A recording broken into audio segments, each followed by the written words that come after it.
O licenciamento ambiental é um instrumento fundamental para equilibrar o desenvolvimento econômico com a proteção dos recursos naturais.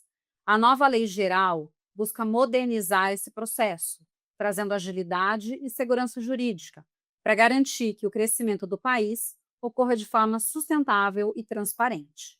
Hoje vamos conversar sobre isso com Solange Cunha, logo após a nossa vinheta.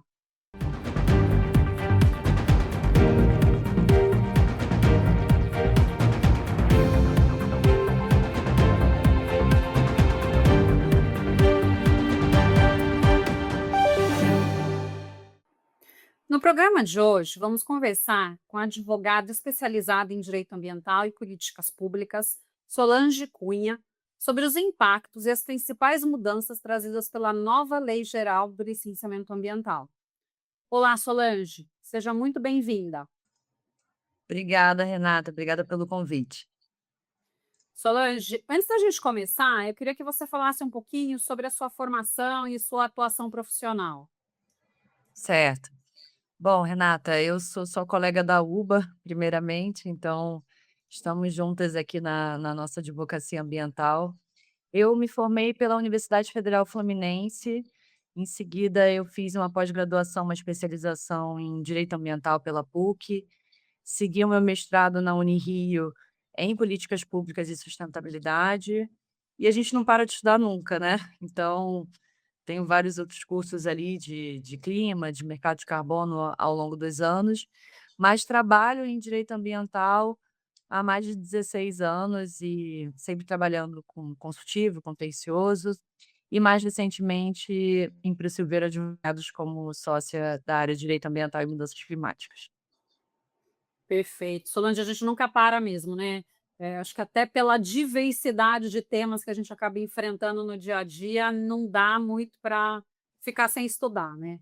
Então, e sobre esse Exatamente. tema novo, né, que é o licenciamento ambiental, a nova lei geral, eu queria que, né, você falasse um pouquinho, no seu ponto de vista, qual que é a importância dessa lei no cenário ambiental brasileiro? Não, assim, Renata, a minha sensação com a Lei Geral de Licenciamento, a gente tem falado algumas vezes nova Lei Geral de Licenciamento, mas na verdade é a primeira lei de licenciamento de normas gerais, né. A gente tinha anteriormente uma resolução do CONAMA 237 que a gente usava como guia, mas era uma resolução bastante atrasada em termos de, anos mesmo de dinamismo dos empreendimentos, mas também até pela questão constitucional. Existia muito debate sobre a possibilidade de uma resolução estipular regras sobre licenciamento ambiental. Então, desde a Política Nacional de Meio Ambiente, a gente aguardava uma lei geral de licenciamento. Essa lei especificamente, ela está em debate há muitos anos, já estava em debate esse projeto de lei há pelo menos aí quase 20 anos de debate.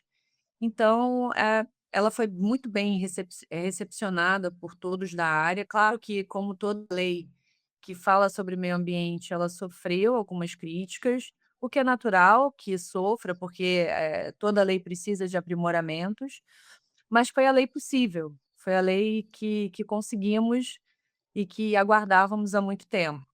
Então a lei eu acho que vem como um mecanismo constitucional, com a competência concorrente prevista na Constituição, da União estabelecer finalmente normas gerais que devem ser seguidas pelos demais entes federativos.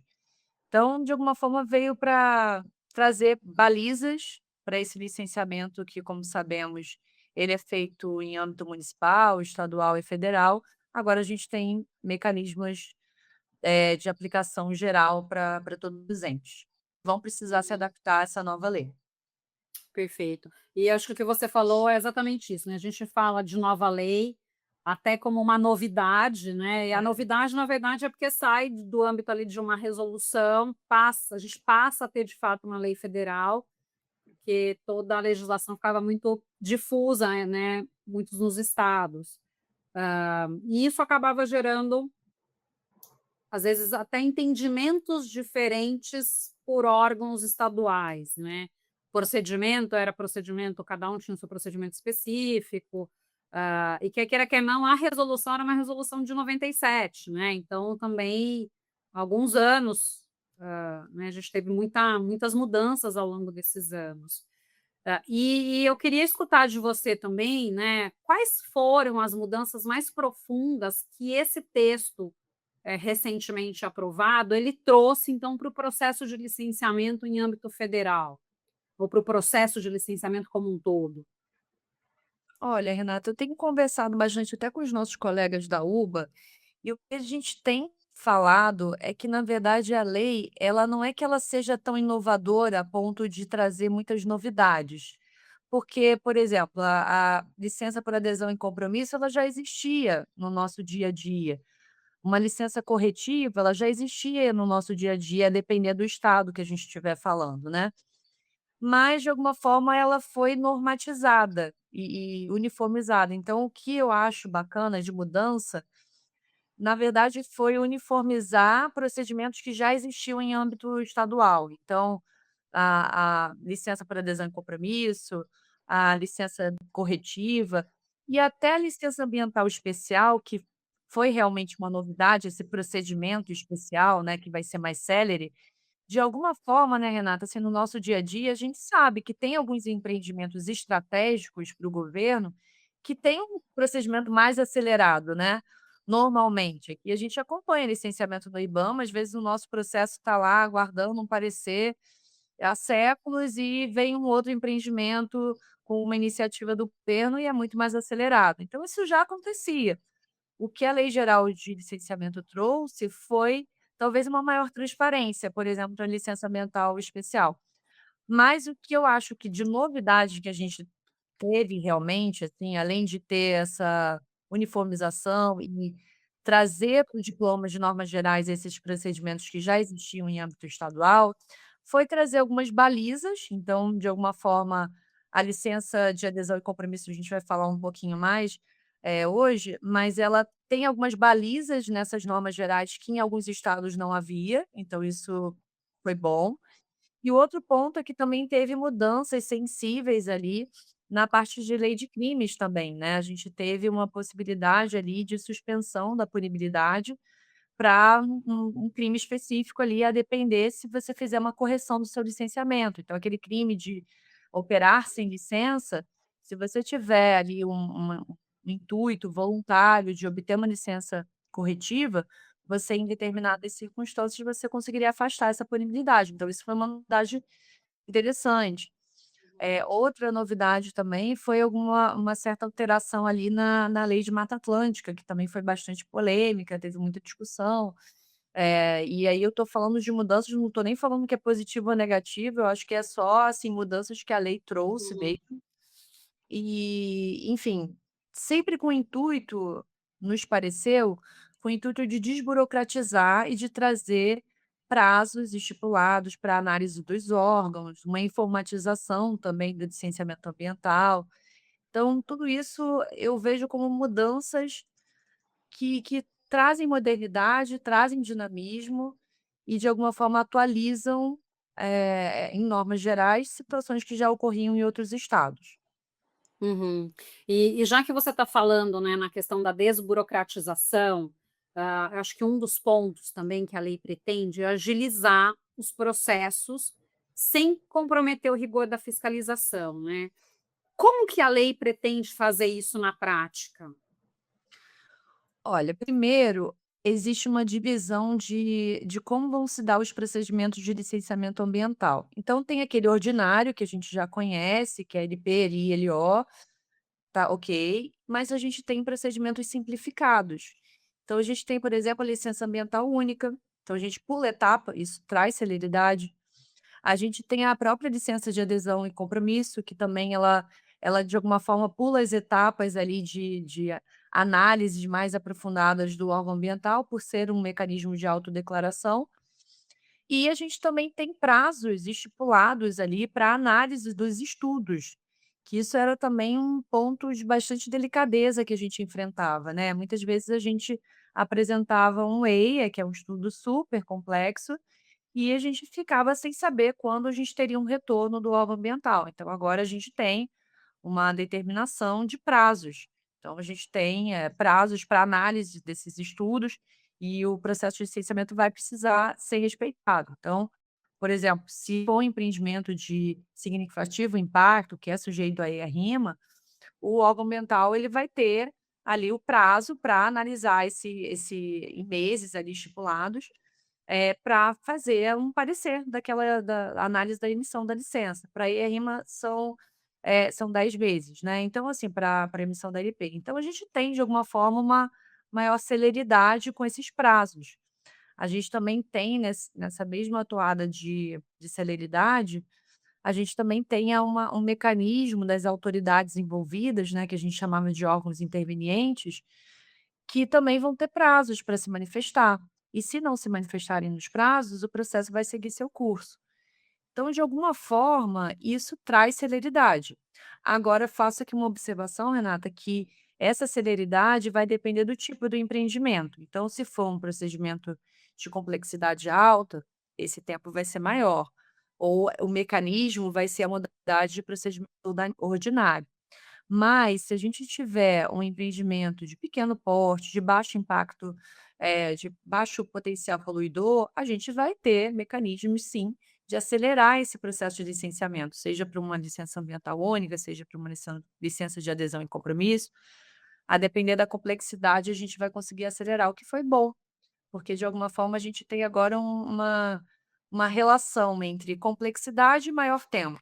Menor complexidade, menor tempo do licenciamento, o que é É. ótimo e traz muita previsibilidade para a gente. É, porque acho que essa era uma grande dificuldade, né, de quem está na área, do próprio empreendedor, os prazos de retorno do órgão. Então, realmente, acho que essa previsibilidade é uma expectativa que todos tinham, né. E você mencionou também, Solange, a questão da criação da licença por adesão e compromisso, que na verdade, já até alguns estados, né, praticavam, esse tipo, né, de licenciamento. Mas o que que muda na prática, a criação aí da LAC na lei? A gente tendo essa modalidade aí na lei. Sim. Isso é interessante a gente trazer esse histórico, que vários estados, né, como a gente falou aqui no início, já tinham essa licença. Só que elas existiam, mas não eram isentas de questionamentos, né. Então a gente teve várias ADIs questionando licenças, leis estaduais que previam essa modalidade de licença. Então, a gente teve debates, a gente teve alguns casos em que houve a declaração de constitucionalidade, como o caso da Bahia, mas a gente teve vários casos em que a gente teve a declaração de inconstitucionalidade de trechos das leis estaduais. O que que eu achei bacana da Lei Geral de Licenciamento? A Lei Geral de Licenciamento, quando ela prevê a licença ambiental por adesão, ela já coloca algumas balizas que foram questionadas nessas ADIs.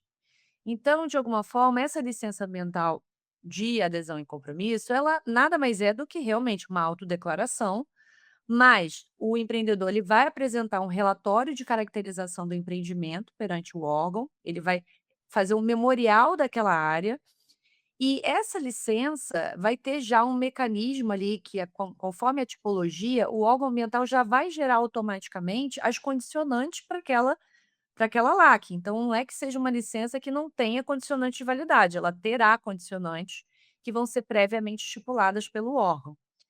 E o que é interessante, como eu estava falando das balizas, é que a licença ambiental de adesão de compromisso, ela só vai poder ocorrer nas hipóteses de baixo ou médio potencial poluidor, e isso foi objeto de bastante polêmica, essa parte do médio potencial poluidor, porque esse trecho do projeto, ele foi vetado inclusive, né, depois houve a derrubada do veto.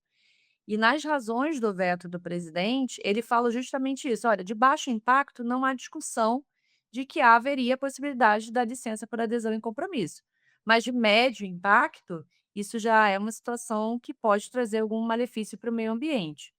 Mas, como sabemos, esse veto foi derrubado e hoje a gente tem também possibilidade de LAC para médio potencial poluidor. Mas quais são essas balizas que eu estava falando? Quando a legislação, né, a Lei Geral de Licenciamento saiu, a gente lembra que teve logo em seguida uma medida provisória do governo, do Poder Executivo. Essa medida provisória foi, convertida na Lei 15.300, que fala sobre licenciamento ambiental especial, mas nessa lei foi embutido ali no Congresso alguns dispositivos que, de alguma forma, acomodaram os interesses ali para que essa LAC realmente ficasse de pé. E esses procedimentos limitam as hipóteses em que essa LAC ela vai poder acontecer. Então, por exemplo, ela não vai poder ocorrer se for com relação a empreendimentos minerários. Só se for exploração de areia, cascalho, explorações mais simples, mas minerários eu não vou poder ter uma LAC. Então, não é o caso de uma mineradora, uma barragem, ter uma LAC, não vai acontecer. Isso já foi limitado pela própria lei. Ou, por exemplo, tinha muita preocupação se empreendimentos localizados em terras indígenas ou em territórios quilombolas. Então, nesses casos também, não vai poder ocorrer a LAC, não vai poder ter a LAC, porque isso teve uma restrição. Ou mesmo, por exemplo, se for uma área que a gente já sabe que tem uma área contaminada ali, ela também não vai ser objeto de LAC, porque entende-se que aquele empreendimento, a depender da localização, vai ser afastada a possibilidade da LAC, porque requer um licenciamento um pouco mais rigoroso.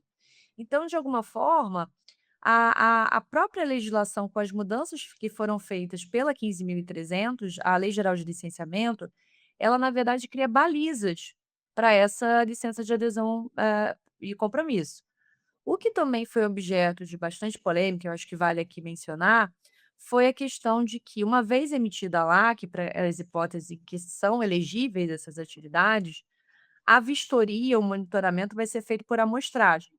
Então, o órgão ambiental, anualmente, vai pegar algumas licenças e vai fazer uma vistoria local. A partir dessas vistorias, eles eventualmente vão até alterar aquelas condicionantes padrão que eles vão estipular anteriormente. Então, eventualmente, vai endurecer uma condicionante ou outra. Então, assim, a própria lei estabelece mecanismos para que haja um dinamismo também na própria licença ambiental, a licença de adesão e compromisso. Então, assim, na verdade, eu acho que é uma licença que é voltada mais para baixo impacto, e as atividades de médio impacto também poderão ser beneficiadas pela lei, pela licença de adesão e compromisso, desde que atendam todos esses requisitos, e são muitos. Então, na verdade, eu acho que, com esses limitadores, a preocupação que se tinha de ser uma licença que facilitaria e deixaria de ter um olhar para o meio ambiente, eu acho que, com essas balizas, a gente fica um pouco mais seguro para todos os lados. E, enfim, então eu acho que, sabendo que era algo que já existia, né, Renata, eu acho que foi até bom ter essa regulamentação, porque a gente trouxe balizas e trouxe limitadores para a própria LAC, que antes não existiam. Não existiam, sim. E eu acho que uma questão, né, como você bem falou, isso foi, acho que, né, veiculado, vendido como se fosse uma liberação para as atividades, né, poluir, que na verdade não, o processo de licenciamento ambiental não tinha mais todo o rigor, e não é isso, né, é uma estruturação desse procedimento e de um procedimento que já existia e que realmente agora todo mundo parte do mesmo pressuposto. Então, né, acaba trazendo mais segurança e não causando insegurança, como muitas vezes foi comentado, né? Sim, sim. Eu acho que tem também na mídia, a gente tem que ter um certo cuidado, porque há uma certa comoção ali, e muitas vezes é lido enviesado. Então, eu acho que aqui nós, como aplicadores do direito, como advogados, acho que também é parte do nosso papel, e Uhum. até o seu canal mesmo serve muito como esse propósito de trazer outras opiniões, opiniões mais técnicas para o debate. Perfeito. E Solange, acho que uma outra questão também, né, é a figura da dispensa de licenciamento, que também sempre existiu, não é uma novidade. Então, a lei, também, no meu ponto de vista, ela vem sistematizar uma prática que já existia em todos os órgãos. E eu queria escutar de você quais as atividades e empreendimentos agora elas passam a ter essa dispensa. Olha, vou dar só um passinho para trás também com relação ao conceito de dispensa, né. A dispensa, tecnicamente, é quando uma atividade é licenciável e o órgão ambiental, como você bem pontuou, Renata, dispensa aquele licenciamento por alguma questão específica ali daquele projeto. O que a Lei Geral de Licenciamento fez foi tornar algumas atividades inexigíveis de licenciamento, não sujeitas ao licenciamento. Então, é como se ele estipulasse atividades que não precisam de licenciamento, não que elas sejam dispensadas. E aí a gente tem alguns artigos da legislação que fala sobre algumas atividades que não vão ser sujeitas a licenciamento, com um caráter mais de interesse nacional, por exemplo, de caráter militar, mas também atividades que são entendidas como intervenções urgentes, o que eu vejo como um ponto positivo. Então, por exemplo, se eu tenho alguma situação de emergência na minha empresa, na minha barragem, na minha indústria, que eu preciso de uma ação imediata e que eu não vou conseguir ter uma autorização, uma licença para fazer aquela atividade, eu simplesmente vou fazer, porque ela vai ter uma chance ali de evitar um dano ambiental. Então, isso foi colocado na lei, que obras e serviços urgentes não vão ser sujeitos ao licenciamento ambiental. Teve alguns outros pontos que foram um pouco mais polêmicos, que também estão sendo frutos de debate, por exemplo, obras de serviço público de distribuição de energia elétrica, de até 138 kV, tanto em área urbana quanto área rural, elas também não vão ser sujeitas a licenciamento. Mas nesse caso, a ideia realmente é um projeto de governo mesmo, é política pública de levar energia para localidades em que, o acesso é muito ruim. Então, assim, de alguma forma, teve também uma ponderação de valores, né, assim, eu preciso levar energia. Então eu vou facilitar que essas atividades sejam realizadas para não ter aquela desculpa: "Ah, a burocracia do licenciamento não me deixa fazer uma linha de transmissão ali para levar energia elétrica". Então, assim, se elas forem, linhas pequenas ali de capacidade, até 138 kV, elas poderão ser feitas sem licenciamento ambiental. Também tem outras hipóteses, mas uma bem polêmica que foi discutida é a questão do saneamento também.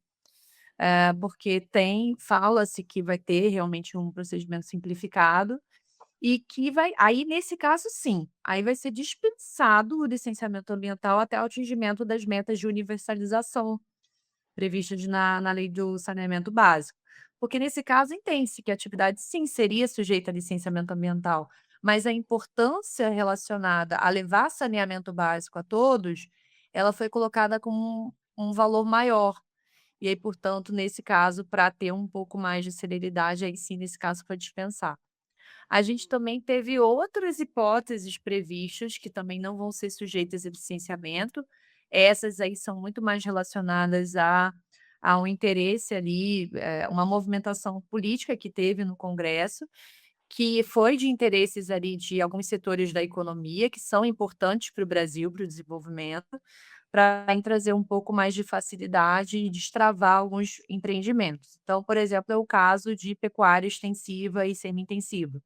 Nesse caso, a lei estabeleceu que essas atividades não seriam sujeitas a licenciamento ambiental, assim como pecuária intensiva de pequeno porte, também cultivo de espécies de interesse agrícola e até pesquisa de natureza agropecuária também foram atividades entendidas como não sujeitas a licenciamento ambiental. Então, assim, Uhum. de alguma forma, há várias aqui listadas, né, tanto de não sujeição e esse caso de dispensa feito para o saneamento, mas eu entendo que quando houve essa ponderação de valores, foi analisado tanto o desenvolvimento econômico do país, como também interesse social. E Uhum. aí, enfim, são escolhas políticas, né, a gente sabe que a lei nem tudo é sobre a parte técnica, mas também sobre valores que são colocados na mesa. Uhum. Não, perfeito. E acho que uma preocupação, né, muito grande é ter estes procedimentos mais simplificados, e a questão da responsabilidade jurídica dos empreendedores, né.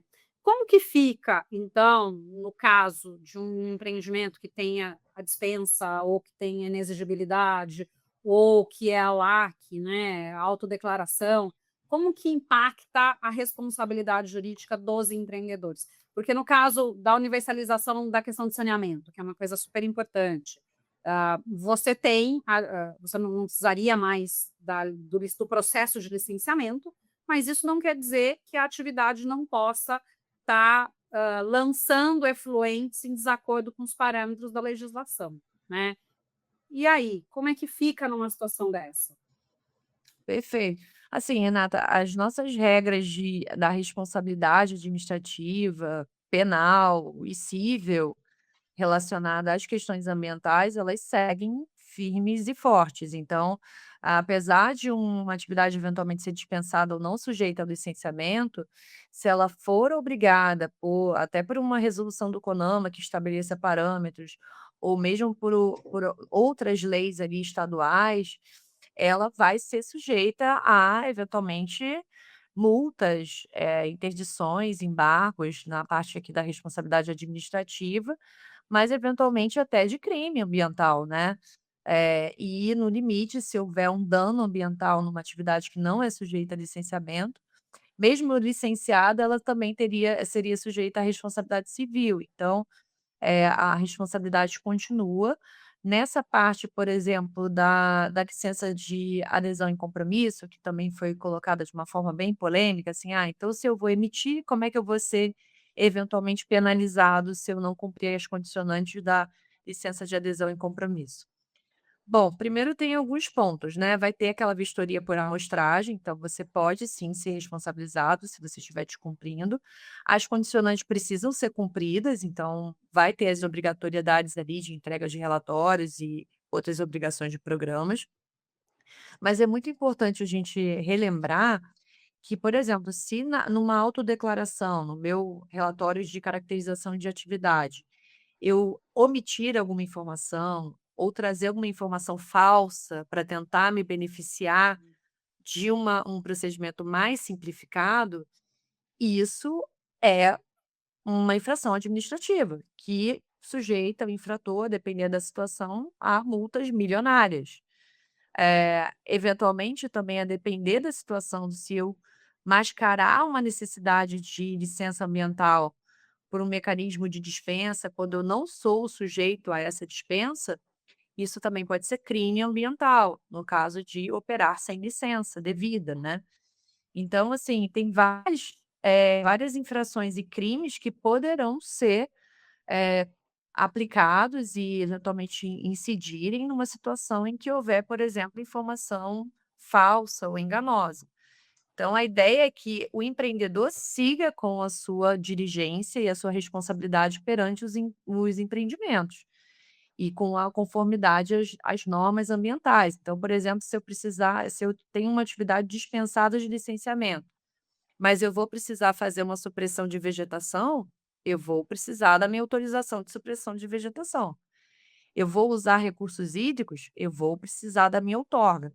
A isenção ou a não sujeição ao licenciamento, ela não descaracteriza outras obrigações ambientais relacionadas às atividades envolvidas. Então isso é importante também deixar claro.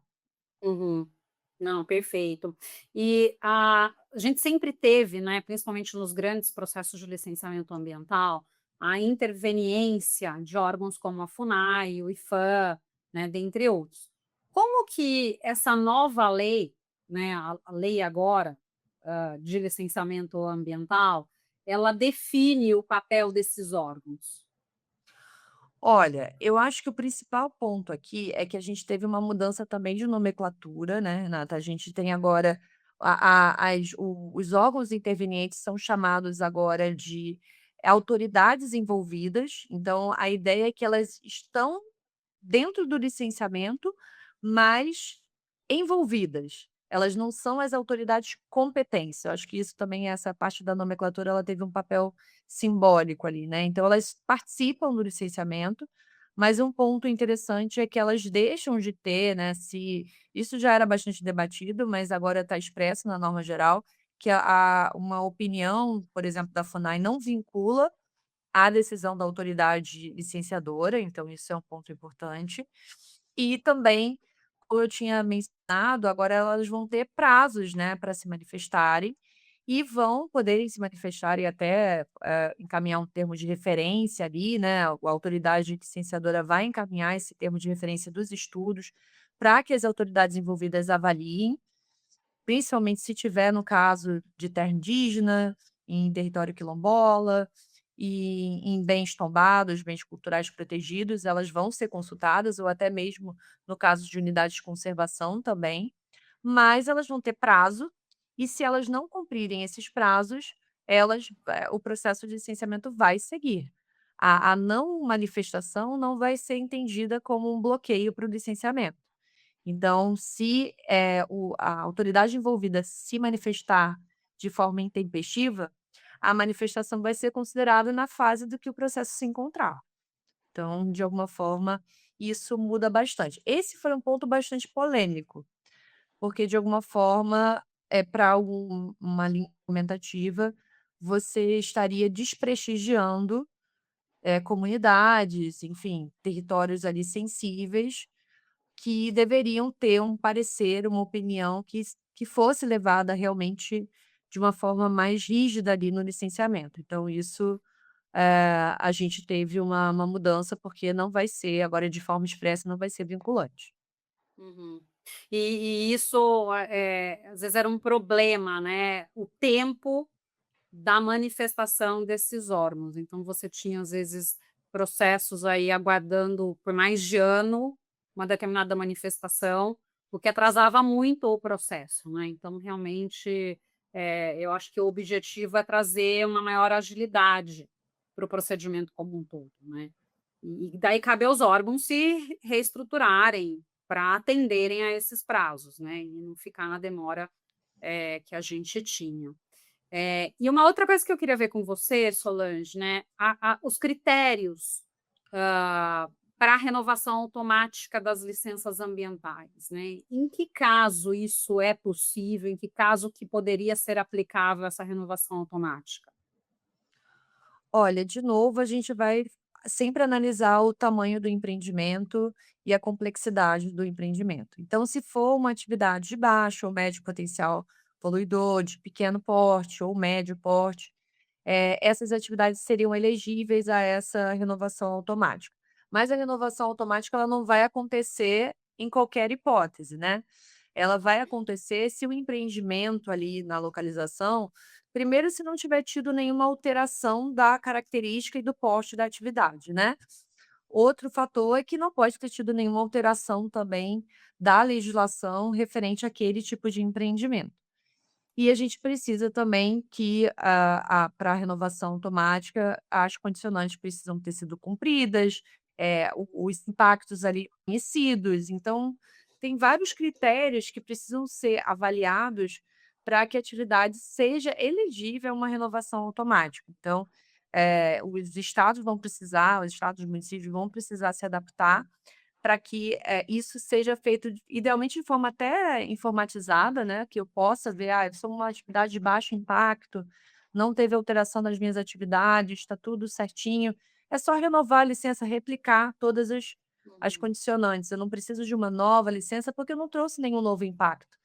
Então a ideia é um pouco essa, assim, né, que a gente consiga de alguma forma facilitar, porque muitas vezes a gente até renova uma licença e as condicionantes são muito parecidas ou iguais. é. A gente passa por todo aquele procedimento de dor de cabeça para um copia e cola. Então, de alguma Uhum. forma, se a atividade for preencher esses requisitos, ela vai poder ter essa renovação automática. Uhum. E assim, né, na prática, é muito difícil uma atividade permanecer da mesma forma, sem qualquer alteração nesse período de tempo, né.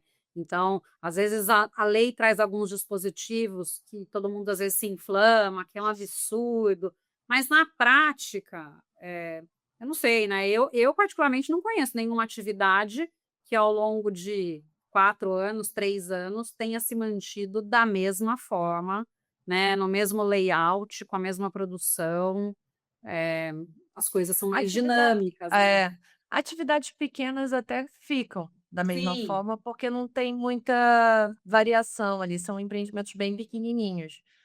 Então seria mais para esses empreendimentos, né, não para Uhum. indústrias que realmente, como você falou, tem um dinamismo imenso. E É, dificilmente elas entrariam nessa categoria, porque aí já seriam atividades de grande porte forte. e de grande potencial poluidor. Então isso são para atividades realmente uma lavanderia, sabe, É, empreendimentos bem simples que, assim, às vezes, dependendo do estado, é sujeito a licenciamento, passa por toda uma burocracia, e às vezes é um empreendimento super pequenininho enfim, pode ter essa facilidade. é, é isso aí, perfeito. E Solange, pelo que a gente está conversando, né, tem muitos mecanismos aqui na nova norma, que procuram trazer uma segurança jurídica maior para as atividades.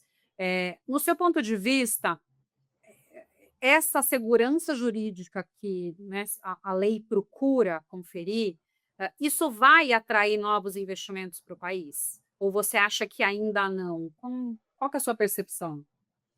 Eu acho que se a gente pensasse na teoria, sim, porque se eu fosse um investidor, um empreendedor e eu visse que realmente esse licenciamento pode ser mais desburocratizado, isso é sempre visto com bons olhos, mas essa lei, de alguma forma, ela ainda está sendo vista com uma certa cautela por um setor da indústria, porque a gente está testando essa lei ainda, né. Essa lei ela entrou em vigor em fevereiro, já tem aí 3 ADIs, tem bastante questionamento, então de alguma forma, muitas vezes os empreendedores preferem até serem mais cautelosos do que enfrentarem eventualmente uma judicialização dos seus licenciamentos. Então pode ser que a licença saia rápido, mas eles enfrentem uma liminar numa ação civil pública, por exemplo, de embargo da atividade. Então, assim, eu acho que traz segurança, mas ainda é vista com uma certa ressalva. Eu acho que quando passar um pouco mais de tempo, a gente vai conseguir testar melhor essa lei,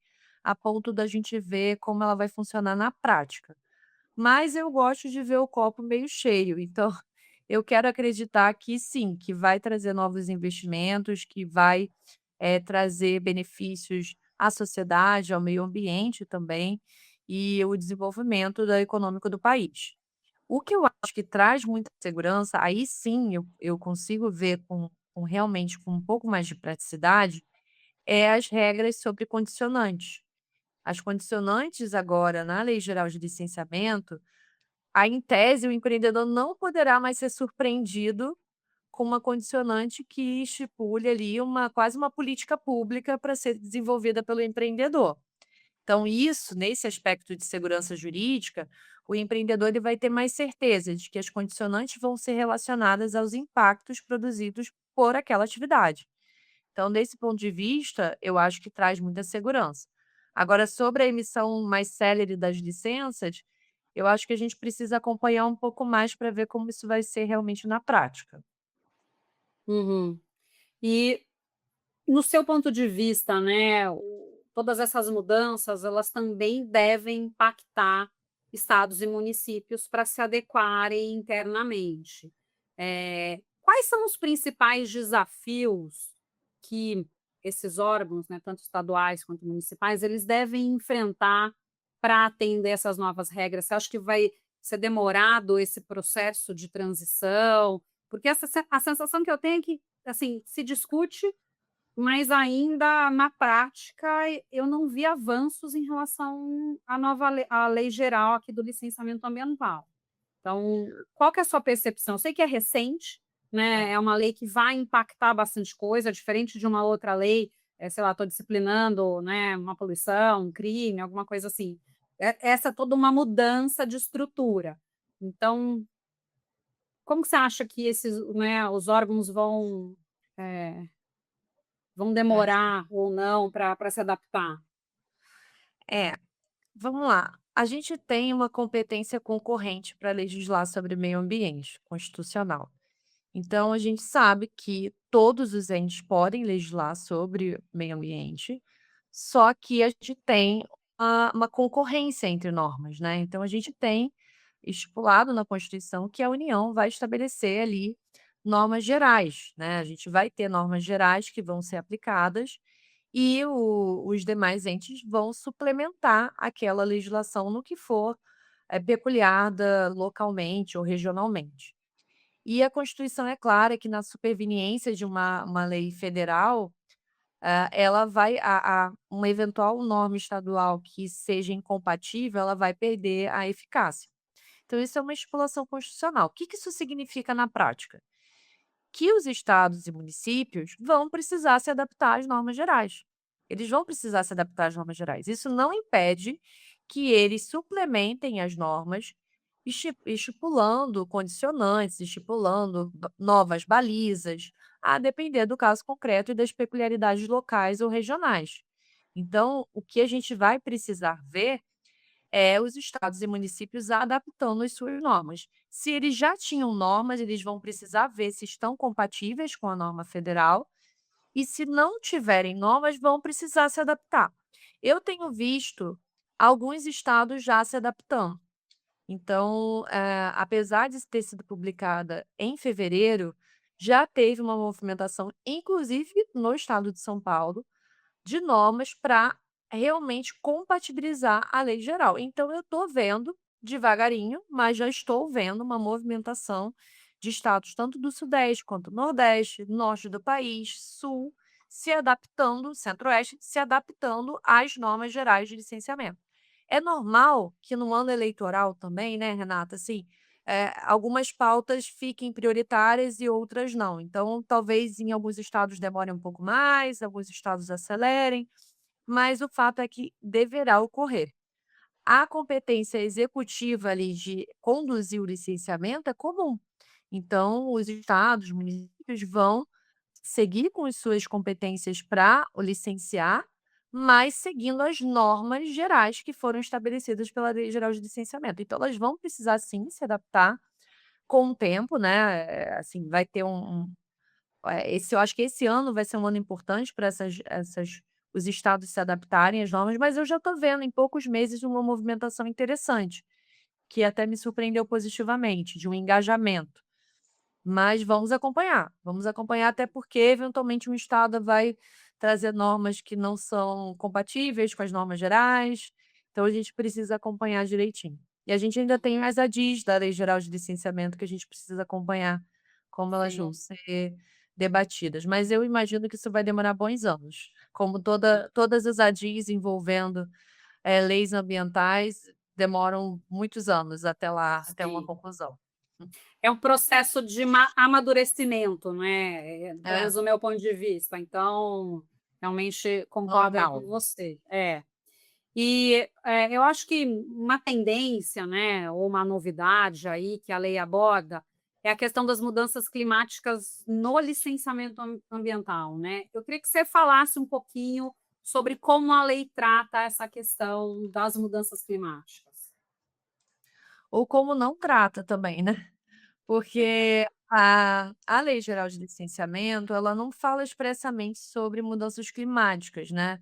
Ela optou, fez essa escolha política ali de não trazer essas questões, específicas de clima para a Lei Geral de Licenciamento, mas de alguma forma, assim, se a gente entender, né, Renata, assim, o estudo de impactos de uma forma mais ampla, entendendo que, impactos de emissões e de contribuições ali para um efeito estufa precisam ser analisados caso a caso, e também entendendo que existem leis específicas que vão tratar ou já tratam, né, em âmbito estadual, ou que vão tratar especificamente sobre metas ali regionais, municipais, locais, enfim.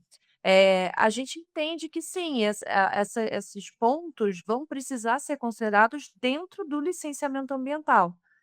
Mas a Lei Geral de Licenciamento Ambiental acho que não quis comprar muito essa briga, entendendo que o impacto climático estaria abrangido na análise de impactos ambientais gerais ali considerados no licenciamento ambiental. Então acho Uhum, que foi assim de entender mais uma leitura transversal do clima do que algo em destaque ali. Eu acho que já uhum. tinham tantos pontos polêmicos ali a serem tratados, É. que eu acho que eles preferiram tratar de uma forma implícita. Isso foi visto dos 2 lados. Teve muita gente que criticou, no sentido de que tinha que ter ali especificamente, até para um fins simbólicos mesmo, né, ter uma questão ali de impacto climático mais expresso, mas também tem outros setores aqui de debate que falam que, questões de climáticas gerais não deveriam ser tratadas em licenciamentos que é um processo específico para aquele empreendimento, né, então Uhum. analisar quais são as emissões daquele caso concreto, enfim. Então eu acho que tem argumento para os 2 lados, mas eu entendo que a variável clima está sim embutida no licenciamento ambiental. Hoje em dia, 2026, não tem como a gente desconsiderar clima, em qualquer análise de empreendimento, até porque a gente tem muitos casos de litigância climática, inclusive com liminares que fecham fábricas por conta de emissões. Então, assim, a gente não tem Uhum. como fechar os olhos para a importância da questão climática no licenciamento ambiental, mas não foi algo que a lei geral escolheu debater. Tá. A questão acaba sendo transversa, né, principalmente, às vezes, em Isso. autos de infração. Então, de um jeito ou de outro, a questão está entrando, É, a num gente pode num dizer que sim. processo aí como um todo, né. E já que a gente falou, né, você tocou aí no assunto da judicialização das questões climáticas. De acordo com a lei ela está posta hoje, né, existe um risco de aumento da judicialização devido a alguns pontos controvertidos da norma, no seu ponto de vista? Eu acho que sim, Renata, acho que, assim, até por conta dessas disputas nas ADIs, e tem alguns pontos ali polêmicos na Lei Geral de Licenciamento, eu acredito que a gente vai ter uma atuação mais ativa do Ministério Público. Então, assim, como a gente até conversou um pouquinho antes, acho que as licenças vão ser emitidas de forma mais célere, mas elas não vão ser isentas de serem judicializadas e questionadas, numa ação civil pública, por exemplo, em ações coletivas. Eu acho que vai ter mobilização, a depender do tipo do empreendimento, da sociedade e do Ministério Público para questionamento. Então isso a gente já vive antes mesmo da Lei Geral de Licenciamento, a gente já vivia com isso, né, então determinados empreendimentos já viviam com uma ação civil pública, com inquéritos civis. Eu acho que agora, com a Lei Geral de Licenciamento sendo testada a sua constitucionalidade em alguns dispositivos, isso vai dar muito pano para manga, até para fundamentar ações civis públicas ali de questionamentos. Então eu acho que vai sim, principalmente essa questão do médio impacto que a gente conversou, que teve muito debate, eu acho que talvez esses casos vão ser bastante debatidos, eventualmente até uma licença ambiental especial para algum empreendimento. A gente tem empreendimentos polêmicos aqui na mídia, de rodovias, de óleo e gás, que são mais sensíveis e que já tem um apelo midiático bastante intenso, e a depender da celeridade de uma emissão de licença, a gente pode ver uma atuação do Ministério Público mais ativa, como a gente já até inclusive está vendo, né. Então eu acho que não vai ter um risco aumentado de judicialização. Tá, perfeito. E Solange, uma outra coisa que eu queria sua opinião, né, um dos objetivos da lei geral foi equilibrar, né, foi trazer um pouco mais de celeridade, um pouco mais de segurança jurídica para o processo de licenciamento ambiental como um todo. Qual que, no seu ponto de vista, né, seria a maior dificuldade prática para equilibrar a celeridade com a preservação no dia a dia? Porque o contraponto, né, ao processo de celeridade, a segurança é a questão de você não perder a preservação da forma como o status posto colocava, né? Então, como é possível, dentro dessa norma, a gente ter celeridade e o equilíbrio na preservação? Renata, então, o que eu vejo, e eu acho que você deve compartilhar comigo essa mesma impressão, é que a gente tem um déficit de pessoas nos órgãos ambientais, de staff mesmo, assim, eu acho que a gente tem dificuldade de ter servidores ali para capacitados, técnicos, para fazerem a análise dos documentos, para dar um parecer, até para emitir mesmo a licença. Às vezes está numa fila ali que depende de um servidor ali dar um ok só. Então, assim, eu acredito que a nossa maior dificuldade é capacitar esses técnicos. Talvez seja necessário aumentar o staff dos órgãos ambientais para dar conta do volume e da celeridade almejada, porque uma coisa é eu ter 3 anos para emitir uma licença, outra coisa é ter 10 meses para emitir uma licença. Então, assim, a fila, né, vai aumentar e precisa de alguma forma ter ser agregado mais pessoas ali para conseguir ter essa celeridade almejada. Mas eu acho que também, por outro lado, né, Renata, a gente está vivendo uma área, um momento de informatização, com inteligência artificial, com todo mecanismos ali de mais eficiência. Então, a própria Lei Geral de Licenciamento, ela prevê uma grande base de dados ali, né, e uma publicidade absoluta dos processos de licenciamento, de forma que todo mundo tenha, tirando informações confidenciais, tenha acesso aos documentos do processo de licenciamento ambiental. Então, de alguma forma, com a parte de inteligência artificial, com a base de dados que está sendo prevista para ser implantada, a gente vai ter e até uma inteligência dos próprios estudos ambientais, né. Então, assim, determinadas áreas que eu já conheço os impactos ali, eu consigo aproveitar alguns estudos que já foram feitos naquela área. Eu não preciso fazer tudo de novo e ter uma análise toda de nova toda nova ali do servidor, né. Eu posso me aproveitar de estudos que já foram feitos. E isso tudo pode contribuir para trazer mais celeridade e talvez resolver essa questão que a gente falava aqui de falta de pessoal, né. Então, assim, eu acho que a celeridade ela vai precisar, para mim, a maior dificuldade é realmente capacidade técnica, treinamento dessas pessoas, número de pessoas e talvez essa informatização que vai ser cada vez mais necessária para o volume de processos que vai ter, para a necessidade de cumprimento de prazos e um dinamismo maior entre essas esferas. A gente já resolve alguns pontos na lei com relação a, por exemplo, não travar por conta de autoridade envolvida, mas mesmo assim a gente precisa de um parecer do órgão, né, e a gente não tem penalidade para o órgão ambiental que não cumpre o prazo. Então se eu tenho uma estipulação ali que o órgão ambiental precisa se manifestar em 10 meses, e se ele se manifesta em 12 meses, eu, assim, como empreendedora, eu posso até, impetrar um mandado de segurança, eu posso agilizar, mas assim, tentar agilizar, mas de alguma forma não tem um mecanismo ali de controle para o órgão ambiental. Então, de alguma forma a gente vai precisar capacitar esse órgão para ele ter condições de trazer essa celeridade que a lei almeja. Almeja. Perfeito. Solange, tá muito bom a nossa conversa, né? Acho que com assuntos assim super importantes, é, clarificando, né, toda a lei aqui de licenciamento ambiental.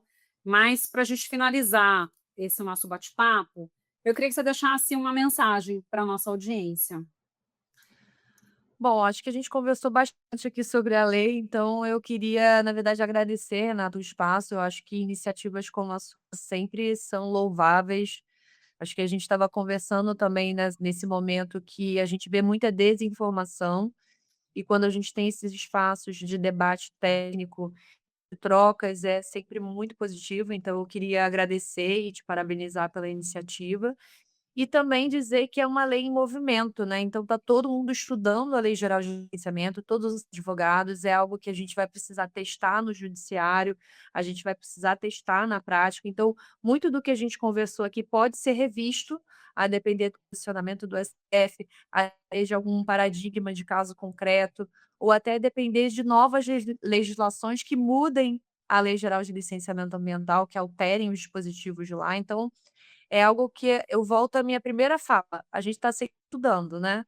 Então trabalhar com direito ambiental é sempre estudar, é sempre uma nova norma, e a gente precisa estar bastante atento e acompanhar. Mas é isso, queria só agradecer esse espaço. Imagina, eu que agradeço, Solange, foi muito boa aqui a nossa conversa e já queria deixar o convite para que você volte mais vezes. Pode contar comigo. Maravilha. Bom, no programa de hoje eu conversei com Solange Cunha sobre os desafios e mudanças na nova lei do licenciamento ambiental. Muito obrigada a você que nos acompanhou até aqui. Deixe seu like, se inscreva no nosso canal, ative o sininho de notificações e compartilhe. Nos vemos na próxima semana.